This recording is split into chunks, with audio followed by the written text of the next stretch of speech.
नमः संस्कार साथियों, मैं पुष्पा यादव आप सभी साथियों का अपने चैनल लक्ष्य संस्कृतम में हार्दिक स्वागत करती हूँ। साथियों, हम अध्ययन कर रहे हैं कारक विचार। कारक विचार संस्कृत व्याकरण प्रवेशिका डॉक्टर बाबूराम सक्सेना की जो पुस्तक है उसी के आधार पर कर रहे हैं। तो ये कारक साथियों केवल टीजीटी पीजीटी के लिए ही नहीं बल्कि टेट सुपर टेट सभी बच्चों के लिए कारक अनिवार्य है पढ़ना। तो ये कारक सबके लिए अनिवार्य है, इसलिए सभी लोग इसको पढ़ सकते हैं, देख सकते हैं वीडियो को। तो हम जो है कारक विचार में हम कर्म कारक द्वितीय विभक्ति का अध्ययन कर रहे थे और द्वितीय विभक्ति में हम जो है क्रम से सारे सूत्रों का अध्ययन कर लिया। कर्तुरीप्सित तमम कर्म कर्मणि द्वितीय तथा युक्तम चा अनिप्सितम अकथितम चा, और फिर हमने आगे उसके आगे का सूत्र जो है पढ़ा, जितने सूत्र हैं क्रम से कि अकर्मक धातु ही योगे देशा भालो भालो काओ भालो कालो कालो भाव, अकर्मक धातु ही योगे देशा कालो भाव गंतव्य अथवा कर्म संज्ञक इति वाच्यम, इस वार्तिक को भी पढ़ा। उसके बाद जो है हमने क्रम से जो है अधिसिंह स्था साम कर्म अभिनिविशा उपांग ध्यांग वसाह आदि सूत्रों का अध्ययन करते हुए आगे बढ़े। और इसी क्रम में जो है हमने एक सूत्र का अध्ययन किया था, उभ सर्वतासु कार्य दिक् पर्य दिशुत्रिषु द्वितीय आम्रेणितान्तेषु ततो अन्यत्रपि दृश्यते। इस सूत्र का भी हमने अध्ययन कर ही लिया है, इसका भी वीडियो पड़ गया है, लेकिन फिर भी हम आज इस सूत्र को एक बार फिर से देख लेते हैं, फिर आगे बढ़ते हैं। तो हमारा ये जो सूत्र है ये द्वितीय विभक्ति करने वाला सूत्र है। क्या है ये सूत्र? क्या कर रहा है कि द्वितीय विभक्ति कर रहा है। ये सूत्र कह रहा है उभ सर्वतासो हो, यानी उभ माने उभयतः, सर्वतासो सर्वतः, उभयतः सर्वतः, कार्यादिकु धिकु यानी धिक के योग में, पर्यादिशु उपर्यादिशु लिखा है, धिकार्या दिगु पर्यादिशु त्रिशु कि ऊपर आदि तीनों में भी क्या होता है, आम्रेणितान्तेषु, ऊपर आदि जो तीनों आम्रेणित हैं उनमें भी द्वितीय कार्या द्वितीय विभक्ति होती है। ततो अन्यत्र अपि दृश्यते, और अन्य जगह भी द्वितीय विभक्ति होती है, अन्य जगह भी द्वितीय होती दिखाई देती है। वो अन्य जगह क्या क्या है अभी आगे सूत्र में हम पढ़ाएंगे। तो पहले इस सूत्र को ध्यान से समझिए कि उभ सर्वतासो कार्य दिक् पर्यादिषु त्रिषु द्वितीय आम्रेणितान्तेषु ततो अन्यत्र अपि दृश्यते कि उभयतः सर्वतः, धिक ऊपर ऊपर, अध्यधि अधो अधा आदि शब्द जिस शब्द के संयोग में आते हैं उसमें द्वितीय विभक्ति होती है। ध्यान दीजिएगा, ये द्वितीय विभक्ति कर रहा है, द्वितीय विभक्ति कर रहा है, इसलिए यह उपपद विभक्ति सूत्र है। ये सूत्र कैसा है? उपपद विभक्ति। अभी इसके पहले हमने जितने सूत्र पढ़े, जैसे जितने सूत्रों का अभी हमने नाम लिया, कर्तुरीप्सित तमम कर्म तथा युक्तम चा अनिप्सितम अकथितम चा, ये जो सूत्र थे ये कर्म संज्ञा करने वाले सूत्र हैं, इनको कारक सूत्र कहा जाता है। क्या कहा जाता है? कारक सूत्र। और जो किसकी संज्ञा करते हैं? कर्म संज्ञा करते हैं और उसमें द्वितीय विभक्ति लगती है। यानी ये सूत्र पहले कर्म संज्ञा करते हैं, फिर उसमें द्वितीय विभक्ति लगती है। और इसी क्रम में जो तीन सूत्र हमारे थे, अधिसिंह स्था साम कर्म अभिनिविशा उपांग ध्यांग वसाह, ये जो तीन सूत्र हैं ये भी कर्म संज्ञा पहले करते हैं, फिर उसमें द्वितीय विभक्ति लगती है। यानी कर्म संज्ञा करने वाले सूत्र है, ये कारक सूत्र है। और ये जो तीनों सूत्र हैं साथियों ये आधार की कर्म संज्ञा करते हैं। ध्यान दीजिएगा, ये जो तीन सूत्र हैं ये भी कर्म संज्ञा करने वाले सूत्र ही हैं और तब उसमें द्वितीय लगती है। लेकिन ये जो कर्म संज्ञक तीनों सूत्र हैं ये आधार की कर्म संज्ञा कराते हैं। इतना आप ध्यान दीजिएगा, क्योंकि आधार की कर्म संज्ञा इसलिए करा रहे हैं क्योंकि जो क्रिया है, जैसे वस धातु है, सिंह धातु है, स्था धातु है, आस धातु है और विष धातु है, ये जो इतनी धातुएं 5 धातुएं हैं, इन धातुओं के पहले उपसर्ग लग जाए, आधि उपसर्ग लग जाए, अभि उपसर्ग लग जाता है, अगर नी उपसर्ग लग जाता है, उप उपसर्ग लग जाए, अनु उपसर्ग लग जाए, तो इन धातुओं के आधार की जो है क्या हो जाती है? कर्म संज्ञा होती है उपसर्ग लगने पे। अगर उपसर्ग नहीं जुड़ता है धातुओं के पहले तो आधार की तब कर्म संज्ञा नहीं होगी, तो उसमें जो है आधारो अधिकरणम से सप्तमी विभक्ति लग जाता है। इसका हमने अध्ययन कर लिया है, वीडियो में हमने बता भी दिया है। फिर जो है अब ये जो सूत्र हम पढ़ने जा रहे हैं, उभ सर्वतासो कार्यादिकु पर्यादिषु त्रिषु द्वितीया आम्रेणितान्तेषु ततो अन्यत्र आपिदिश्यते। ये जो सूत्र है ये द्वितीय विभक्ति करने वाला सूत्र है, इसलिए इसको उपपद विभक्ति सूत्र कहते हैं। कैसा कहते हैं? उपपद विभक्ति सूत्र। ध्यान दीजिएगा इस चीज को। तो ये उपपद विभक्ति सूत्र है, द्वितीय तो कर रहा है, सीधे द्वितीय कर रहा है, कर्म संज्ञा नहीं कर रहे हैं। ये सूत्र सीधे द्वितीय विभक्ति कर रहे हैं, इतना ध्यान दीजिए। तो ये सूत्र हमारा कह रहा है उभ यानी उभयतः, सर्वतासो सर्वतः, उभयतः सर्वतः, और धिगु लिखा है, ये वास्तव में धिक शब्द है। कैसा शब्द है? धिक शब्द है। क्या है? उभयतः,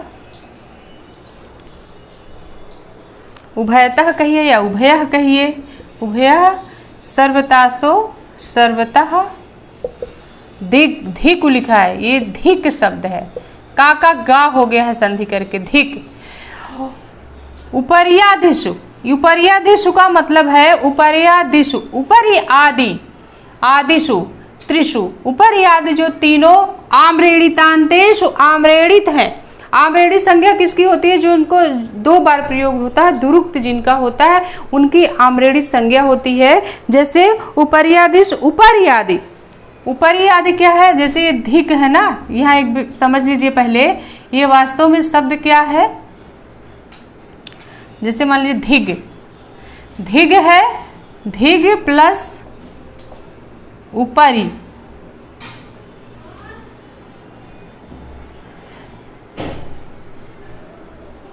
धिग प्लस ऊपरी, और इस का में ऊ की मात्रा हो गई तो धिगु पर्यादिश लिखा है। क्या लिखा है? धिगु पर्यादिश लिखा है।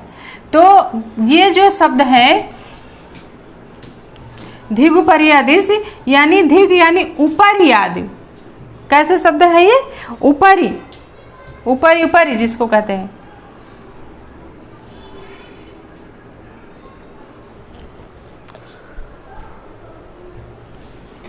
ऊपरी,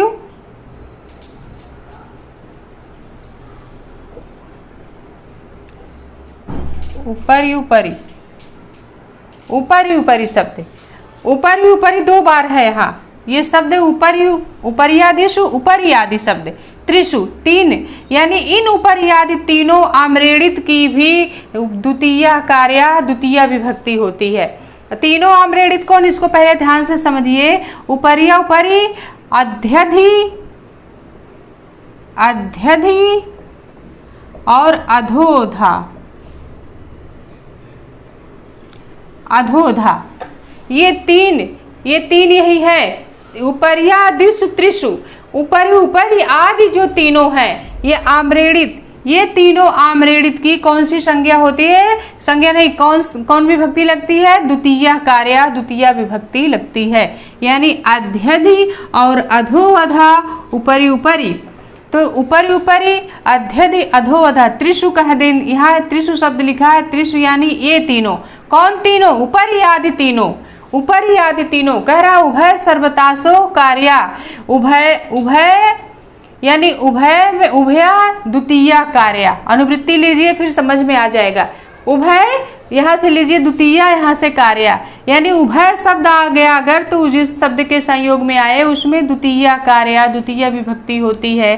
सर्वतासो द्वितीय कार्या, सर्वतः शब्द अगर आता है तो सर्वतः के योग में द्वितीय कार्या द्वितीय विभक्ति होती है।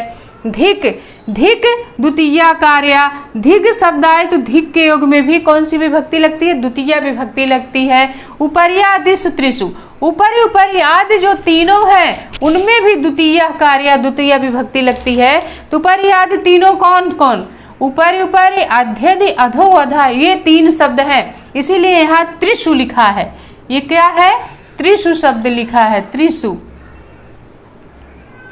इसीलिए त्रिषु यानी ये तीनों उपरि आदि ये तीनों, उपरि आदि तीनों कौन? उपरि उपरि, अध्यधि और अधा अधा, इन तीनों में द्वितीय कार्या द्वितीय विभक्ति लगती है। आम्रेणितांतेश यानी ये तीनों आम्रेणित होते हैं। आम्रेणित यानी ये दुरुक्ति दो बार प्रयोग में आते हैं। जैसे उपरि उपरि शब्द, उपरि उपरि लिखा है, इसको अगर हम अलग अलग करेंगे उपरि उपरि को, उपरि प्लस उपरि, ये क्या है? उपरि प्लस उपरि। रा में क्या है? ई है, उसके बाद ऊ है। ई का क्या हो जाएगा? या आदेश। कौन से संधि का नियम लगा? यहाँ यण संधि का नियम लग गया। ई का या हो करके ये शब्द हमारा क्या बना? ऊ प रा से ई निकल गया, ई का या हो गया है, और फिर क्या हो गया है? ऊपरी शब्द जुड़ जाएगा, क्योंकि री का ई का या हुआ है असमान स्वर। यण संधि में क्या है? इक के बाद यदि कोई भी असमान स्वर आता है तो इक का या वाला यण आदेश होता है। तो यहाँ इक में कितने वर्ण होते हैं? ई उ री ली, हमने संधि पढ़ा भी दिया है। तो इक का यहाँ ई जो ये ई आया है ऊपर, यानी रा में जो ह्रस्व ई आई है, ये ई इक का है, और इक के बाद जो है असमान स्वर उ आया है। ई के बाद ई नहीं आया, बल्कि ई के बाद यहाँ उ आया है, असमान स्वर उ है, इसीलिए इस ई का या आदेश हो करके ऊपर यू शब्द बन गया। और ई का या हो गया, फिर हमारा ये शब्द क्या बन गया? ऊपर क्या हो गया है? ई का या हो गया, और ये शब्द हमारा उ आया, या में जुड़ गया ऊपर यू, और रा जो रा है ये आधा रा हो गया, क्योंकि जब रा से इस रा से ई को हमने निकाला तो ये ई या में बदल गया, तो ये आधा ह्रस्व रा, यानी उसके नीचे हलंत लग गया, तो ये आधा रा हो गया। और जब हम शब्द बनाएंगे ऊ प या हो गया है, या हमने लिख दिया, रा ऊर्ध हो जाएगा, रेफ हो जाएगा, रा का रेफ हो गया, और परिस बचा है, परि शब्द जोड़ देंगे, ऊपरी ऊपरी लिखी हो गया शब्द। ये क्या बन गया? ऊपरी ऊपरी शब्द बन गया। यानी ऊपरी ऊपरी शब्द दो बार है, इसीलिए ऊपरी ऊपरी लिखा है। ऊपरी प्लस ऊपरी, ऊपरी ऊपरी, ऊपरी प्लस ऊपरी, ऊपरी ऊपरी, यण संधि। ये कौन सी संधि हो गई साथियों? इसमें यण संधि हो गया है, इसीलिए ये हमारा शब्द ऊपरी ऊपरी बना। ये हमने समझने के लिए समझाया आपको कि ऊपरी ऊपरी शब्द कैसे आम्रेणित हो रहा है।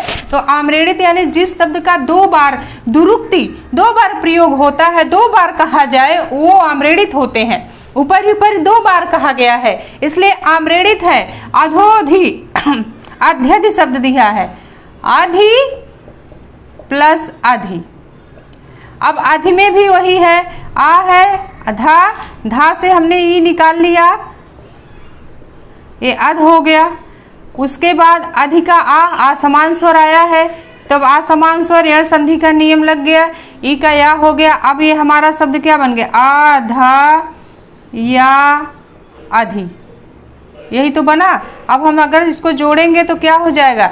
ये धा आधा है, हलंत युक्त है, आधा लिख देंगे, आधा धा, या हो गया, या में आके जुड़ा पूरा या हो गया, और धी अध्यधि, अध्यधि शब्द बन गया ना। यानी अध्यधि में भी यण संधि का नियम लगा है। अधोधा, अधोधा में यण संधि का नियम नहीं लगा है, ये क्या हो गया है? पूर्व रूप होकर के हुआ है, अधः प्लस अधः, विसर्ग संधि का नियम लगा है। विसर्ग का ससजुषु से विसर्जनीय, सा से विसर्ग का सा, फिर सा का रा, रा का ओ का ओ होके अधो शब्द बना, और अधा यहाँ पूर्व रूप संधि का नियम लग के पूर्व रूप होके अधोधा शब्द बन गया है। तो यहाँ ये भी वास्तव में क्या है? अधो अधा जो शब्द हमारा है साथियों, अधो प्लस अधो है। ये कैसा शब्द है? अधो प्लस अधो है। आ गया होगा समझ में। ऊपरी ऊपरी में भी ये ऊपरी प्लस ऊपरी है, दो बार आया ऊपर ऊपरी। अध्यधि में भी अधि प्लस अधि शब्द है, सब में संधि का नियम लग के शब्द बना। ये ऊपरी ऊपरी में यण संधि का नियम लग गया है, ये ऊपरी ऊपरी बन गया। अध्यधि में अधि अधि है, तो यहाँ भी यण संधि का नियम लग के अध्यधि बना है। अधो अधा में ये जो है वास्तव में अधो अधा शब्द अधा आधा शब्द है। अधा क्या है? अधो अधा, अधा अधो। तो ये विसर्ग का क्या हो गया है? सा, फिर इस सा का रा, फिर रा का ऊ का जो है क्या हो गया है ओ, फिर अधो शब्द बन गया, ओ हो गया तो शब्द हमारा अधो बन गया। और ये आ जो है पूर्व रूप संधि का नियम लग के जब यहाँ पूर्व रूप हो जाएगा संधि तो आ का अवग्रह में बदल गया है, इसलिए अधोधा शब्द बन गया है। आ गया होगा समझ में आप लोगों के। तो ये जो शब्द दो बार कहे जाते हैं, दोहराए जाते हैं, वे आम्रेड़ित होते हैं। जो शब्द दो बार कहे जाते हैं, दोहराए जाते हैं, वो क्या होते हैं? आम्रेड़ित होते हैं, उनको आम्रेड़ित संज्ञा होती है। इसीलिए आम्रेड़ितांतेषु लिखा है कि इन उपर्यादिषु त्रिषु आम्रेड़ितांतेषु। ध्यान दीजिएगा, उपर्यादिषु त्रिषु आम्रेड़ितांतेषु, ये जो उपर्यादि तीनों शब्द हैं, उपर्यादिषु कह दिया कि उपर्यादि। अब आप उपर्यादि में त्रिषु कौन से शब्द हैं आपको खुद से समझना होगा कि उपर्यादि त्रिषु में ये तीन शब्द आ गए, ऊपर ऊपर, अध्यधि और अधो अधा, ये तीनों शब्द। ध्यान दीजिएगा, उपर्यादि आदिषु कहने से उपर्यादि जो त्रिषु तीनों शब्द हैं, अर्थात ऊपर ऊपर, अध्यधि, अधो अधा शब्द होंगे। क्यों होंगे? क्योंकि यहाँ लिखा है ना आम्रेड़ितांतेषु, ये शब्द आम्रेड़ित है क्योंकि ये दो बार दुरुक्ति जिनका प्रयोग दो बार होता है वे जो है आम्रेड़ित कहलाते हैं। ऊपरी ऊपरी वास्तव में ऊपरी और ऊपरी है, अध्यधि वास्तव में अधि और अधि है, अधोधा वास्तव में अधो और अधो, अधा और अधा शब्द है। अधा अधो शब्द है। क्या है? अधा अधो शब्द है। अधा अधो या आधा आधा कह लें, आधा आधा शब्द है। तो जो है अधोधा में आधा आधा शब्द है, ये दो बार हो गए दुरुक्ति, यानी इनमें यह संधि का नियम लग गया ऊपर ऊपर अध्यधि में, और यहाँ विसर्ग संधि का नियम लगा है, इसलिए अधोधा। फिर यहाँ जो है विसर्ग संधि का नियम लग के, फिर यहाँ पूर्व रूप संधि का नियम लग के अधोधा शब्द बना है। तो ये तीनों आ गया होगा आपको समझ में। उपर्यादिषु त्रिषु, ऊपरी ऊपरी आदि तीनों आम्रेड़ितांतेषु, आम्रेड़ित की यानी ऊपरी ऊपरी, अध्यधि, अधो अधा, इन तीनों की भी द्वितीय कार्या, द्वितीय विभक्ति लगती है। ततो अन्यत्र अपि दृश्यते, इसी तरह से अन्य भी दृश्यते दिखाई देते हैं। इसी तरह से अन्य भी जितने शब्द हैं उनमें भी द्वितीय विभक्ति लगेगी। अब अन्य कौन से शब्द हैं ये आगे के सूत्र में दिया हुआ है, बाबूराम सक्सेना पेज संख्या 185-86 पे है। आगे जो सूत्र दिया हुआ इस तरह से, कौन से सूत्र है? अभितः परितः समया निक्सा अंतरा अंतरेण कालध्वनोर अत्यंत संयोगे, इन तीनों सूत्रों में भी द्वितीय कार्या, द्वितीय विभक्ति होगी। यानी जैसे उभयतः, सर्वतः, ऊपरी धिक, ऊपरी ऊपरी, अध्यधि, अधोअधा शब्द जिस शब्द के संयोग में आते हैं उसमें द्वितीय विभक्ति लगती है। इसी तरह से अन्य भी जो हैं उनमें भी द्वितीय लगेगी। अन्य का मतलब आगे जो सूत्र दिया हुआ है, इस सूत्र के ठीक आगे जो सूत्र दिया हुआ, अभितः परितः समया निक्सा हा प्रतियोगे अपि द्वितीय कार्या, हा अभिता परिता समया निक्सा हा प्रतियोगे अपि, पुनरुक्ति ले लेंगे हम इस सूत्र से, द्वितीय कार्य, द्वितीय होगी। अंतरा अंतरेण युक्ते द्वितीय कार्य, अंतरा और अंतरेण शब्द जहाँ आए वहाँ भी द्वितीय होती है। कालध्वनोर अत्यंत संयोगे द्वितीय कार्य। तो हम यहाँ से अनुवृत्ति लेंगे, इस सूत्र को हम याद रखेंगे। आगे के इस सूत्र के आगे के जितने सूत्र हैं सब यहीं से अनुवृत्ति ले लेंगे, क्योंकि यहाँ लिखा है ततो अन्यत्र अपि दृश्यते, इसी तरह से अन्य जगह भी दिखाई देते हैं। यानी उभ शब्द, सर्वतः शब्द, धिक शब्द, ऊपरी ऊपरी, अध्यधि, अधो अधा, ये तीनों जो आम्रेड़ित हैं इनमें द्वितीय कार्य, द्वितीय यहाँ से लीजिए, कार्य यहाँ से, यानी द्वितीय विभक्ति होती है। आ गया होगा समझ में। उभयतः शब्द, सर्वतः शब्द, उभयतः का मतलब क्या होता है? दोनों ओर, सर्वतः चारों ओर, धिक धिक्कार, ऊपर ऊपर ठीक ऊपर, अध्यधिक ठीक नीचे, अधोधा ऊपर, शब्द जिस शब्द के संयोग में आएंगे वहाँ द्वितीय विभक्ति लगती है। और इसके अंतर्गत जो उदाहरण था हमने उस उदाहरण को भी समझा दिया था। जैसे उसमें उदाहरण क्या था कि धिक ताम उभयतः कृष्णम गोपाः, सर्वतः कृष्णम गोपाः। उभयतः कृष्णम गोपाः में उभय शब्द आ गया ना, उभयतः जैसे हम यहाँ लिख देते हैं, जैसे हमारा उदाहरण क्या है, उभयतः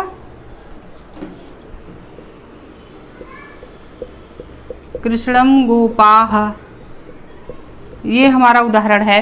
अब यहाँ उभय शब्द आ गया, उभय शब्द आया यहाँ। अब ये शब्द जिस शब्द के संयोग में आएंगे उसमें द्वितीया होगी। गोपाः माने ग्वाले हैं, किसके दोनों ओर ग्वाले हैं? कृष्ण के दोनों ओर ग्वाले हैं। तो कृष्णम में कौन सी विभक्ति लगी है? द्वितीया विभक्ति लग गई। क्यों लगी है? क्योंकि उभयतः शब्द आया है पहले। उभयतः शब्द आया है, कृष्ण के पहले उभयतः शब्द आया है, इसीलिए कृष्णम की द्वितीया विभक्ति होगी, कृष्णम में द्वितीया होगी। क्योंकि ये सूत्र कह रहा है उभ सर्वतासो कार्य अधिक पर्यादिषु त्रिषु द्वितीया आम्रेडितान्तेषु ततो अन्यत्र अपि दृश्यते। यानी उभयतः शब्द अगर आ जाए तो द्वितीया कार्य, जिस शब्द के संयोग में उभयतः शब्द आएगा उसमें द्वितीया लगेगी। यहाँ उभयतः माने दोनों ओर होता है, तो किसके दोनों ओर? गोपाः ग्वाले हैं, किसके दोनों ओर ग्वाले हैं? कृष्णाम, कृष्ण के दोनों ओर ग्वाले हैं। जिसके दोनों ओर, जिसके चारों ओर, जिसको धिक्कार है, जिसके ऊपर जिसके नीचे शब्द आएंगे उसी के संयोग में द्वितीया लगेगी। यहाँ कृष्णम, कृष्ण के दोनों ओर ग्वाले हैं, इसलिए कृष्णम में द्वितीया विभक्ति हो गई है।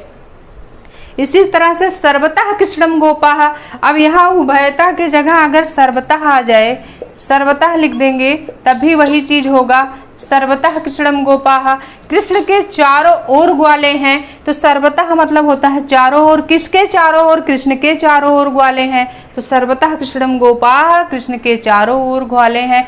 धिक, धिक शब्द आ जाए तो धिक पिशुनम, धिक पिशुनम, धिक धिक्कार के अर्थ में आता है। धिक किसके अर्थ में आया है? धिक्कार के अर्थ में। किसको धिक्कार है? चुगलखोर को धिक्कार है, तो धिक्कार, धिक पिशुनम, पिशुनम में द्वितीय विभक्ति लग गई। इसी तरह से ऊपरी ऊपरी अध्यधि अधोअधा का जो उदाहरण दिया हुआ है, ऊपरी ऊपरी लोकम हरि, अगला उदाहरण जो दिया है क्या है? ऊपरी ऊपरी लोकम हरि। ऊपरी ऊपरी लोकम हरि में ये जो ऊपरी ऊपरी का मतलब है ऊपर, ठीक ऊपर, यानी लोकम, लोक के ठीक ऊपर हरि, हरि है। हरि कहाँ है? लोक के ठीक ऊपर हरि है, संसार के ठीक ऊपर क्या है? हरि है। ये ऊपरी ऊपरी शब्द आया है, ऊपरी ऊपरी आया है, 2 बार आया है क्योंकि आम्रेडित है, इसलिए इसमें भी किसके ऊपर ऊपर? संसार के ऊपर हरि है, तो जिसके ठीक ऊपर है उसी में द्वितीय विभक्ति लगेगी। तो लोकम ऊपरी ऊपरी, संसार के ऊपर क्या है? हरि। उसी तरह से अध्यधि, अध्यधि लोकम, अध्यधि, अध्यधि लोकम, अध्यधि का उदाहरण क्या हो जाएगा? अध्यधि लोकम दिया है, अध्यधि लोकम। अध्यधि शब्द किसके लिए आया है? लोकम, लोक के लिए। अध्यधि लोकम, संसार के ठीक ऊपर। लोकम माने संसार के किसके? अध्यधि, अध्यधि यानी ठीक ऊपर। किसके ठीक ऊपर? संसार के ठीक ऊपर। तो लोकम, लोकम शब्द आया, लोकम अध्यधि, संसार के ठीक ऊपर। तो अध्यधि आया है लोकम के संयोग में, इसीलिए लोकम में द्वितीय विभक्ति हुई है। इसी तरह से अधोधा, अधोधा का क्या उदाहरण दिया है? नवानि मेघान अधोधा, नवानि मेघान अधोधा। इसका भी हम यहाँ लिख देते हैं, नवानि मेघानि अधोधा, नवानि मेघान अधोधा। अब नवानि मेघान अधोधा, किसके अधोधा? किसके अधोधा? नवानि मेघान अधोधा।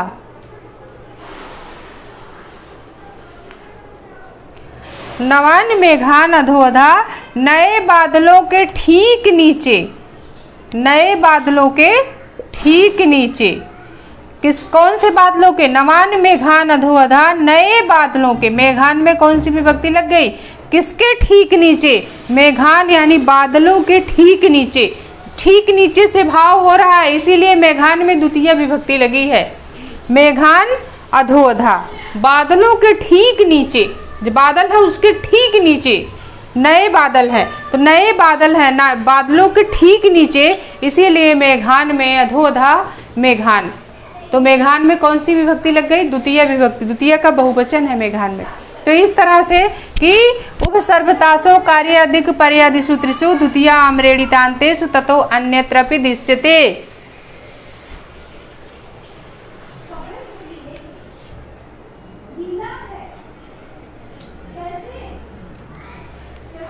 तो क्या हो जाएगा कि इतने शब्द उभय, उभ यानी उभयतः कार्या द्वितीया कार्या, उभयता शब्द जिसके संयोग में आएंगे उसमें द्वितीया कार्या द्वितीय विभक्ति होगी। ध्यान से समझिएगा, एक बार फंडा क्लियर होना चाहिए, फिर आपको कभी नहीं भूलेगा। सर्वतासो, सर्वतः शब्द जिस शब्द के संयोग में आए वहां द्वितीया कार्या, अनुवृत्ति यहाँ द्वितीय यहाँ से लेंगे, कार्या यहाँ ऊपर लिखा, कार्य द्विक में कार्या शब्द लिखा है, ध्यान से समझिएगा। सर्वतासो द्वितीय कार्या, सर्वतः शब्द जिसके संयोग में आए उसमें द्वितीय कार्य द्वितीय विभक्ति होगी। धिकु यानी धिक शब्द जिसके संयोग में आता है उसमें द्वितीय कार्य, जैसे धिकु पिशुनम, पिशुन के योग में धिक शब्द आया इसलिए पिशुनम में द्वितीय हो गई। उपरियादिषु कि ऊपर ऊपर आदि, आदिषु माने आदि, ऊपर ऊपर या उपरियादिषु शब्द लिखा है, ऊपरी आदि त्रिषु तीनों आम्रेडितान्तेषु, आम्रेडित की भी द्वितीय कार्य द्वितीय विभक्ति होती है। ऊपर ऊपर आदि तीनों आम्रेडितों की भी द्वितीय कार्य द्वितीय विभक्ति होती है। ऊपर ऊपर अध्यधि अधो अधा ये तीन शब्द आम्रेडित हैं और इनमें भी कौन सी विभक्ति लग जाएगी? द्वितीय कार्य द्वितीय विभक्ति लगेगी। यानी ये शब्द भी ऊपर ऊपर अध्यधि अधो अधा ये तीनों जिस आम्रेडित जिसके संयोग में आएंगे वहां द्वितीय कार्य द्वितीय विभक्ति होगी। आ गया होगा समझ में आपके? तो उभयता, सर्वता, अधिक, ऊपर ऊपर, अध्यधि, अधो अधा ये तीनों में कौन सी विभक्ति होगी? द्वितीय कार्य द्वितीय विभक्ति होती है। कब होती है? यानी ये शब्द जिस शब्द के संयोग में आएंगे उसमें द्वितीय लगेगी। जैसे ऊपर ऊपर ही आया था अभी ना, किसके संयोग में ऊपर ऊपर शब्द आया था? लोकम हरि, ऊपर ऊपर लोकम हरि, वो हरि लोक के ठीक ऊपर है। तो ऊपर ऊपर किसके संयोग में आया? लोक के संयोग में आया, इसलिए लोकम में द्वितीय हो गई। अध्यधि लोकम पातालः, पाताल लोक के अध्यधि लोकम कहिए, अध्यधि लोकम, अध्यधि लोकम, लोक के ठीक ऊपर, लोक के क्या? ठीक ऊपर, अध्यधि लोकम लोक के ठीक ऊपर। तो किसके अध्यधि शब्द किसके आया? लोक के लिए आया, इसलिए लोकम में द्वितीय हो गई। अधो अधा, नवान मेघान अधो अधा, उदाहरण क्या था? नवान मेघान अधो अधा, मेघान माने बादलों के अधो अधा ठीक नीचे, बादलों के ठीक नीचे। अधो अधा शब्द किसके संयोग में आया? मेघान के संयोग में आया, इसलिए मेघान में द्वितीय का बहुवचन लगा है, मेघान। तो ऐसे शब्द, ये शब्द जिन शब्दों के संयोग में आते हैं उसमें द्वितीय लगती है, जिसके अंतर्गत ये सारे उदाहरण दिए हुए हैं। उभयतः कृष्णम गोपाः, सर्वतः कृष्णम गोपाः, धिक् पिशुनम, ऊपर ऊपर लोकम हरि, अधोधा लोकम पाताला, अध्यधि लोकम, नवान मेघान अधोधा। और क्या है? इस तरह से धिक त्वम पापी नाम या धिक त्वम पिशुनम, धिक त्वम पापी नाम, इस तरह से जितने सब धिक के योग में आएंगे उसमें द्वितीय विभक्ति होगी। आ गया होगा समझ में? ये सूत्र ध्यान से समझिएगा। उभ सर्वतासो कार्यादिकु पर्यादिषु त्रिषु द्वितीय आम्रेडितान्तेषु ततो अन्यत्रपि दृश्यते कि उभयता द्वितीय कार्य, सर्वता द्वितीय कार्य, धिक द्वितीय कार्य, उपरियादिषु त्रिषु, उपरियादि तीनों में द्वितीय कार्य। तीनों कौन? ऊपर ऊपर, अध्यधि, अधोधा, ये तीनों आम्रेडित में भी द्वितीय कार्य द्वितीय विभक्ति होगी। और लिखा है ततो अन्यत्र अपि दृश्यते, इस तरह से अन्य जगह भी दिखाई देते हैं। अन्य जगह कहाँ? आगे के जो सूत्र अभी हमने बताया, अभितः परितः समय अनिक्षा प्रतियोगे, अभी यहाँ से अनुवृत्ति लेंगे द्वितीय कार्य, इस सूत्र से अनुवृत्ति ले लेंगे द्वितीय कार्य। अंतरा अंतरेण युक्ते द्वितीय कार्य, कालत धनोर अत्यंत संयोगे द्वितीय कार्य। कि ये अन्य जो अन्यत्र, इसीलिए यहाँ सूत्र में लिख दिया ततो अन्यत्र, अन्य जगह भी द्वितीय कार्य होगा। अन्य जगह कहाँ द्वितीय कार्य होगा? उभिता पड़ता समयानिक्षा में, अंतरा अंतरेण में, काला धुनोर अत्यंत संयोगे में द्वितीय कार्या द्वितीय विभक्ति होगी। आ गया होगा समझ में ये सूत्र आपके। अब एक चीज और दिया है कि धिक के योग में कभी कभी प्रथमा भी होता है। इसी सूत्र के ठीक नीचे बाबूराम सक्सेना पृष्ठ संख्या 185 के ठीक नीचे दिया हुआ है, धिक के साथ कभी कभी प्रथमा और संबोधन भी होते हैं। धिक के साथ कभी कभी क्या होता है, धिक के साथ कभी कभी प्रथमा और संबोधन भी होता है। ध्यान दीजिएगा, ऐसी चीजें ही पूछी जाती हैं। संबोधन भी होता है, इसीलिए इसको हम बताना जरूरी समझ रहे हैं कि धिक के साथ कभी कभी प्रथमा और संबोधन भी होता है। जैसे उदाहरण दिया हुआ है कि धिग, क्या दिया है, धिगियम दरिद्रता, धिगियम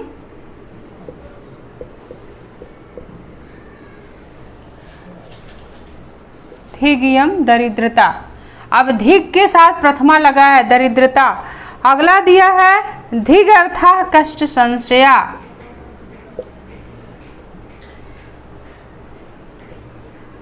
धिग अर्था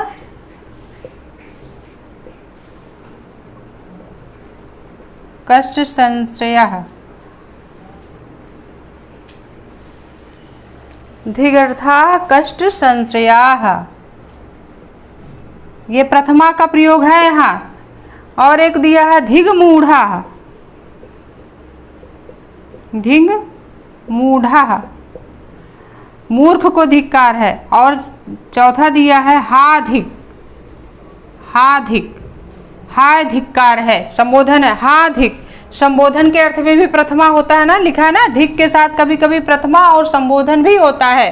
तो यहाँ धिगियम दरिद्रता, धिग अर्थ कष्ट संशया, धिग मूढ़ा, हाधिक, संबोधन का प्रयोग। हाधिक संबोधन है, यानी संबोधन के साथ भी धिक के साथ प्रथमा विभक्ति लगती है। तो हाधिक ये संबोधन में प्रथमा विभक्ति ही तो लगती है। हे राम, रामो जैसे रूप हम याद करते हैं शब्द रूप में, जो संबोधन होता है सब सारे संबोधन रूप प्रथमा के ही होते हैं। बस संबोधन लग जाता है हे राम, हे रामो, हे रामा, हे पित, हे पितो, हे पिता, पितरम, हे पिता। तो इस तरह से जो है हे शब्द जहाँ लग जाता है वो संबोधन होते हैं। तो धिक के साथ कभी कभी प्रथमा और संबोधन भी होते हैं। जैसे इसके अंतर्गत 4 उदाहरण दिया, धिगियम दरिद्रता, धिग कष्ट संशया, धिग मूढ़ा, हाधिक। तो हाधिक ये संबोधन का है, सब में प्रथमा लगा है। तो कभी कभी धिक के साथ प्रथमा भी लगता है, इसलिए ये चीज मत रखिएगा कि धिक के साथ द्वितीय कार्य, धिक के साथ द्वितीय कार्य तो होता है, लेकिन कभी कभी धिक के साथ प्रथमा और संबोधन का प्रयोग भी होता है। जैसे इसके अंतर्गत 4 उदाहरण है, धिगियम दरिद्रता, धिग अर्था कष्ट संशया, धिग मूढ़ा, हाधिक। ये 4 उदाहरण अगर इस तरह से पूछा जाए तो हम यहाँ लिखेंगे कि इसमें धिक के योग में प्रथमा लगा है और संबोधन का प्रयोग हुआ है। और जब ये अगर धिग पिशुनम, तो धिग पिशुनम में धिक के योग में पिशुनम में कौन सी विभक्ति लगी है, द्वितीय विभक्ति। किस सूत्र से, उह सर्वतासो कार्य धिक पर्यादि सूत्रिषु। तो इस सूत्र से वहां धिक में जो है धिग पिशुनम, धिक त्वाम पापी नाम में जो है धिक के योग में वहां द्वितीय लगी है इस सूत्र से, उह सर्वतासो कार्य दुख पर्यादि सूत्रिषु। लेकिन यहाँ धिग में धिगियम दरिद्रता, धिग कष्ट संशया, हाधिक, धिग मूढ़ा, ये जो 4 उदाहरण हैं, ये शब्द धिग के योग में प्रथमा और संबोधन का प्रयोग हुआ है। इस चीज को आप बिल्कुल ध्यान दीजिएगा और अपने नोट्स में नोट्स बनाते समय भी इन उदाहरणों को आप ऐसे लिखिए नोट करके कि धिग के साथ कभी कभी प्रथमा और संबोधन भी होते हैं। और इन 4 उदाहरणों को लिखिए कि जैसे कहाँ कहाँ होता है प्रथमा, धिगियम दरिद्रता में धिग अर्थ संशया, धिग मूढ़ा, हाधिक, इसमें प्रथमा विभक्ति का प्रयोग हुआ है और हाधिक में संबोधन का प्रयोग हुआ है। इतना आ गया होगा समझ में। अब हम आगे बढ़ते हैं। आगे एक वही इसी धिग के बाद दिया है एक जो वार्तिक दिया है, एक वार्तिक जो दिया है ऊपर अध्यधस्ता समीपे, ये भी वार्तिक सूत्र है। ये सब वार्तिक सूत्र है। कैसे है? ये वार्तिक सूत्र है, द्वितीय विभक्ति करने वाले सूत्र हैं। ये वार्तिक सूत्र कैसे सूत्र है? द्वितीय विभक्ति करने वाले सूत्र हैं, जिसको उपपद विभक्ति कहा जाता है। क्या कहा जाता है? उपपद विभक्ति।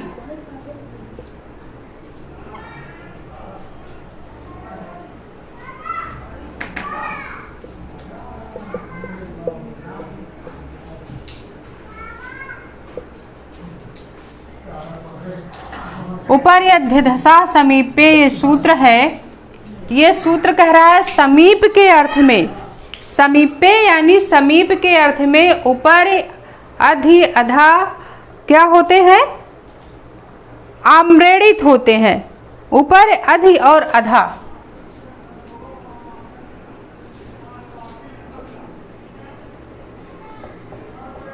समीप के योग में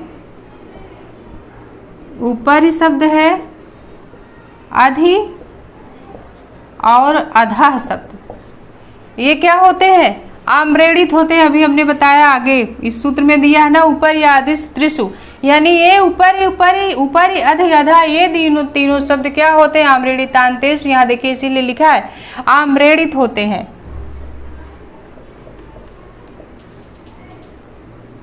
आम्रेड़ित का मतलब होता है दुरुक्ति।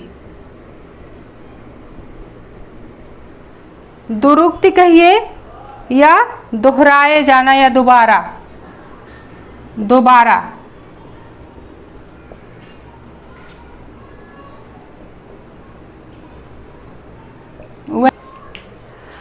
ये समीप पे, ये सूत्र कह रहा ऊपर अध्य अधसा समीप पे, यानी समीप के योग में ठीक ऊपर ठीक नीचे के योग में जो है ये ऊपर अध्य अधसा ये तीन शब्द आते हैं। और ये तीनों की कौन सी संज्ञा होती है? यहाँ सूत्र में पहले वाले सूत्र के ऊपर जाइए, द्वितीय आम्रेड़ितांतेषु, ये आम्रेड़ित संज्ञा होती है, यानी आम्रेड़ित कहलाते हैं, यानी दोबारा कहे जाते हैं। ये दोनों दो बार कहे जाते हैं। जैसे ऊपरी का अभी हमने पढ़ा ना, ऊपरी ऊपरी, अधि का अध्यधि, अधा का अधोधा। तो ये तो क्या है? ये सूत्र यही कह रहा है कि ऊपर अध्यधसा समीपे कि समीप के योग में ऊपरी अधा और अधि शब्द जो है दुरुक्ति होते हैं, दोबारा कहे जाते हैं। बस यही सूत्र, जैसे हमें यहाँ पहले ही बता दिया, उपसर्वतासो कार्यादुक पर्यादिषु त्रिषु द्वितीय आम्रेड़ितांतेषु ततो अन्यत्रपि दृश्यते उभयतः सर्वतः और धिक ऊपरी आदि तीनों में। ऊपरी आदि कौन? ऊपरी ऊपरी, अधो अधा, अध्यधि, ये तीनों आम्रेड़ित होते हैं। अब यही वही चीज यहाँ दिया है, ऊपर अध्यधसा समीपे सूत्र वार्तिक जो दिया कह रहा है कि समीप के योग में ही ऊपरी अधि और अधा आम्रेड़ित होंगे, यानी आम्रेड़ित होंगे तो ऊपरी को दो बार कहेंगे ऊपरी ऊपरी, अधा अधि को दो बार कहेंगे अध्यधा, अधो अधा का अधोधा, अधि का अध्यधि शब्द अभी हमने पढ़ा ना, अध्यधि अधोधा, ऊपरी ऊपरी लोकम हरि, अध्यधि लोकम पाताला, अध्यधि लोकम पाताला, अध्यधि लोकम नवानि मेघान अधोधा। तो दो बार शब्द आया है कि नहीं? ऊपरी ऊपरी, अधोधा, अध्यधि, ये दो बार आए हैं, इसीलिए इनको आम्रेड़ित कहा जाता है, दोबारा कहे जाते हैं, दुरुक्ति होते हैं जिनको दोहराया जाता है। बस यही इस सूत्र का मतलब है। ये तो जो है कब ये आम्रेड़ित होंगे, कब दो बार कहे जाएंगे? जब बिल्कुल समीपता का अर्थ होगा तब आम्रेड़ित होंगे। जैसे ऊपर ऊपर लोकम हरि, हमने उदाहरण पढ़ा, लोक हरि, हरि जो है लोक के ठीक ऊपर है। ये जो भूलोक है इसके भूलोक के ठीक ऊपर हरि है। ऊपर ऊपर नहीं है बल्कि ठीक ऊपर का भाव जब आए तो वहां आम्रेड़ित होगा। नवानि मेघान अधोधा, नए बादलों के ठीक नीचे, ठीक नीचे नीचे नहीं बल्कि बादलों के ठीक नीचे, तो मेघान अधोधा, इसीलिए मेघान में द्वितीय लगी है कि बादल के ठीक नीचे, बादल नहीं बादलों के ठीक नीचे, मेघान में बहुवचन है, द्वितीय का बहुवचन, बादलों के ठीक नीचे का भाव आ रहा है, इसीलिए वो आम्रेड़ित है, दुरुक्त, यानी दो बार कहे जाएंगे। और है क्या है? और आया था अध्यधि लोकम, लोक के ठीक ऊपर, अध्यधि लोकम लोक के ठीक ऊपर, जब समीपे, ये सूत्र कह रहा है ना, ये तीनों शब्द समीपता के अर्थ में ही आम्रेड़ित होंगे। जब जहां बिल्कुल ठीक ऊपर का भाव हो, ठीक नीचे का भाव हो, तब वहां दुरुक्ति होंगे, 2 बार कहे जाएंगे। जैसे अभी हमने इस सूत्र के अंतर्गत जो उदाहरण आया था, अभी जो हम बता रहे हैं, नवानि मेघा नधोधा ऊपर ऊपरी लोकम हरि अध्यधि लोकम, तो ये यहाँ ठीक ऊपर ठीक नीचे का भाव हो रहा है, इसीलिए ऊपर ऊपरी शब्द 2 बार आया है, अधो अधा शब्द 2 बार आया है, अध्यधि शब्द 2 बार आया है, तो ये आम्रेड़ित होंगे, यानी दोबारा कहे जाते हैं दुरुक्त। वही चीज यहाँ फिर से इस सूत्र को देके समझा दिया गया जो अभी हमने बताया। इतना आ गया होगा। और अगर ठीक ऊपर का भाव ना हो, ऊपर ऊपर का भाव हो, तब क्या होगा, तो दिया है अगर ठीक ऊपर का भाव ना हो, ठीक नीचे का भाव ना हो, ऊपर ऊपर हो या नीचे नीचे जाता है या ऊपर ऊपर चला जाता है, नीचे नीचे चला जाता है, तब वहाँ षष्ठी विभक्ति लग जाती है। कौन सी विभक्ति लग जाती है? षष्ठी विभक्ति लग जाती है। जैसे इसमें उदाहरण दिया हुआ है,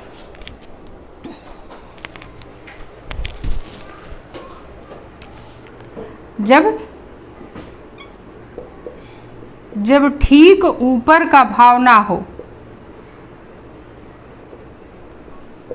जब ठीक ऊपर का भाव ना हो तो षष्ठी होती है। क्या होता है, आप अपने नोट्स में लिख लीजिए, षष्ठी होती है। और जब ठीक ऊपर का भाव ना हो तो षष्ठी विभक्ति का प्रयोग होता है।